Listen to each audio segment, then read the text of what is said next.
कम की कमी देखते हुए ये लहर जाने होने वाली नहीं है, और कोई ऐसी लहर नहीं होती है जो हमेशा सिर्फ क्रेस्ट ऊंचा होता है। लहर का मतलब है वो ऊपर भी जाता है, नीचे भी जाता है, और है ना लहर देखे ना, क्या पानी में लहर देखे हैं बरसात में, तालाब का लहर डंडा मारिए नाव ऊपर नीचे होता है, तो दोनों होता है। इस लहर की कुछ खास विशेषता है, वो विशेषता यह है कि 3 महीने से जा रहा है। दूसरी विशेषता है कि ये लहर पुराने क्षेत्रों में लौट रही। जो भी ये कह रहे हैं कि मजदूरी बढ़ी, उनको ये याद रखना चाहिए, कम से कम जानकारी ले लें कि जिन क्षेत्रों में आपात आपदा में ये प्रबंधन के रूप में मजदूरी बढ़ाने की घोषणा सरकार ने की है, उन्हीं क्षेत्रों में मजदूर बड़े हुए वेतन को लागू करवाने के लिए ये लहर वापस लौटी। तो बात मामला ये नहीं है। दूसरी बात, जिन कारणों से यह लहर पैदा हुई, भूचाल से, ये जो विश्व साम्राज्यवादी व्यवस्था है, विश्व पूंजीवाद के संकट के कारण जो अंदर में आग लगी हुई है, इस व्यवस्था के भूचाल पैदा हो गया है, उसका अंत नहीं होने वाला, उसका कोई अंत नहीं। हम थ्योरेटिकल सैद्धांतिक बहस नहीं कर रहे हैं, लेकिन एक बात हम कहना चाहते हैं, उसका अंत नहीं है। अंत नहीं है इसका मतलब सस्ते श्रम पर आधारित जो वैश्विक एक मुफ्त व्यवस्था ऊपर से नीचे तक बना दी गई है, वो नहीं वाली।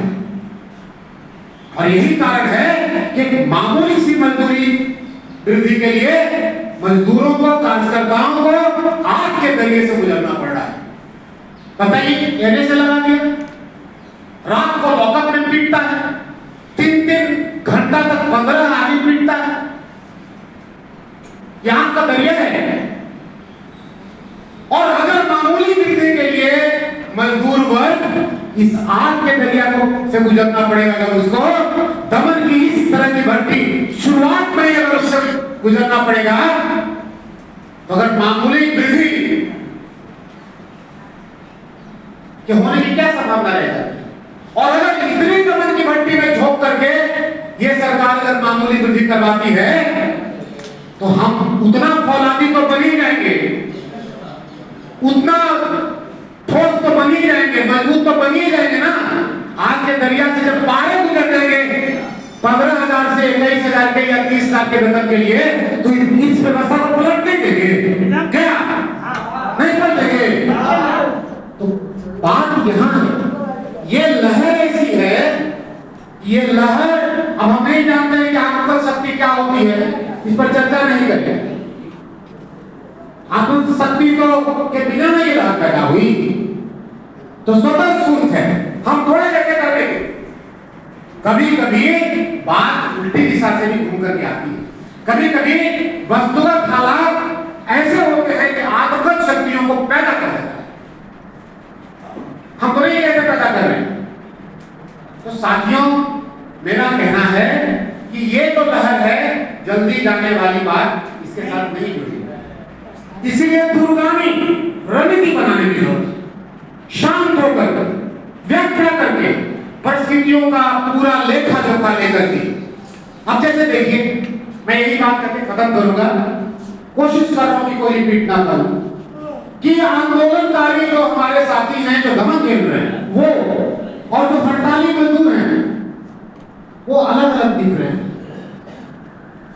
तो सुने ना कि तिलक की गिरफ्तारी के खिलाफ बॉम्बे के मजदूरों में हड़ताल है, और उसके बाद नौसेना की विरोधी पैदा हो। ये नहीं हो रहा है। स्वतः स्फूर्त लहर की ये कमजोरी, ये अपने साथियों की के पक्ष में लाखों मजदूर उतर सकते थे, ये यहां पर ठोस रूप से दिखाई देता है। तब ये कहना पड़ता है कि छोटे छोटे संगठन कैसे मुकाबला करेंगे। ये बयान वहां से निकलता है। इसलिए सर बात है वही, और इसमें जो एक पूर्व निर्धारित बात है वह यह है कि ये असंगठित मजदूर हैं और अनौपचारिक क्षेत्र के मजदूर हैं। अरे भाई तो इसका क्या किया जाए? इसी रिपोर्ट में आया है लेख में कि जो नंबर 1 कंपनी है, मतलब जो संगठित क्षेत्र के जो पब्लिक सेक्टर है उसमें 87% ठेका मजदूर है।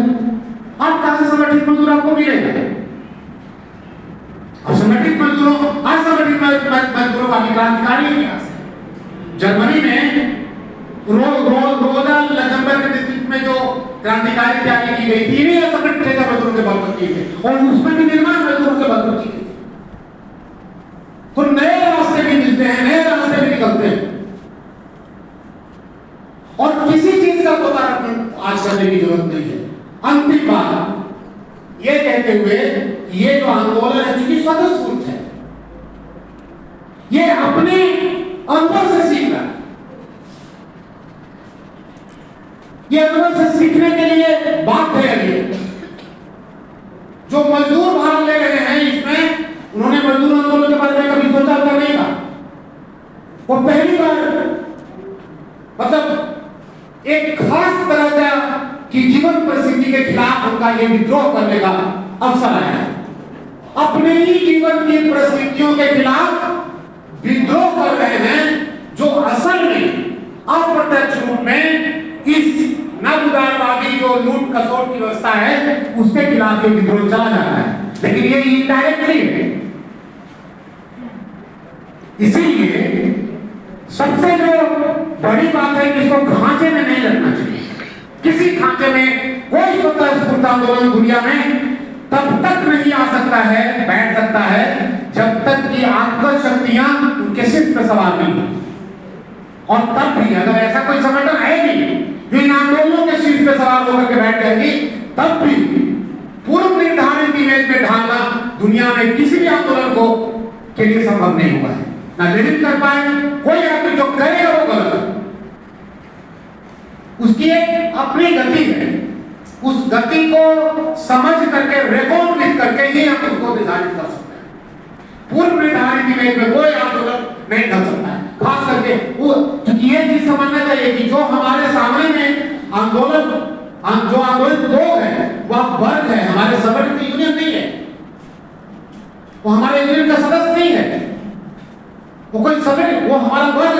अब वर्ग रिएक्ट कर रहा है और जिस तरीके से रिएक्ट कर रहा है अभी उसका वर्ग का फॉर्मेशन माने वर्ग निर्माण का हो रहा है। वर्ग सचेत हो रहा है मतलब वर्ग निर्माण का बहुत सारे भ्रमों से वो दूर हो रहे होंगे। कितनी कठोर दुनिया स्पीच उन्होंने देखी, जिस दुनिया को उन्होंने देखा बहुत सारा। एक लाइन कहते हुए अपनी बात खत्म करेंगे कि सारे लोगों ने पैतृवादियों की बात की, दमन से औलाद बनेगा ये मजदूर वर्ग, और जो सरकार की पैतृवादी है ये मजदूर को शिक्षित करना है, क्रांतिकारी करेगा और प्रशिक्षित करेगा। इसीलिए आज के समय में जो सबसे बड़ा मुझे लगता है